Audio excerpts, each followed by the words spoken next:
ரயில் புறப்படுவதற்கு 30 நிமிடங்களுக்கு முன்பாக இணையம் மூலம் டிக்கெட் முன்பதிவு செய்யும் புதிய வசதி இன்று முதல் அமல்படுத்தப்பட்டுள்ளது. ரயில் பயணிகளின் வசதிக்காக இந்த முறை நடைமுறைப்படுத்தப்பட்டுள்ளது. ரயில் நிலையங்களில் உள்ள முன்பதிவு மையம் மற்றும் இணையதளம் மூலமாக இந்த வசதியை பயன்படுத்தலாம் என்றும் ரயில்வே நிர்வாகம் தெரிவித்துள்ளது.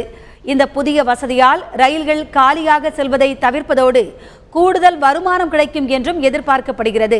அதே சமயம் ரயில் முன்பதிவு ரத்து கட்டணம் இன்று முதல் 2 மடங்காக உயர்த்தப்பட்டுள்ளது.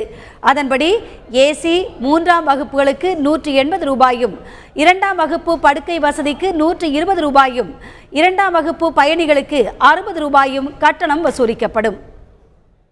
ஏசியில் போகிறவங்க வசதி படைச்சவங்க தான் போவாங்க. அவங்களுக்கு எந்தவித பாதிப்பும் மேக்ஸிமம் ஏற்படாது. ஆனால் நடுத்தர மக்கள் மேக்ஸிமம் இதை யூஸ் பண்ணுறதுனால தென்னகத்து சைடெலாம் போகிறதுக்கு இந்த ட்ரெயினை விட்டால் வேறு வசதிகள் இல்லை.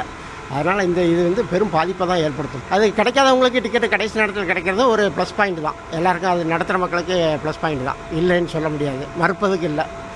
மிச்சப்படி இந்த கட்டணத்தை குறைச்சா நடுத்தர மக்களுக்கு பயன்பாடாக இருக்கும்.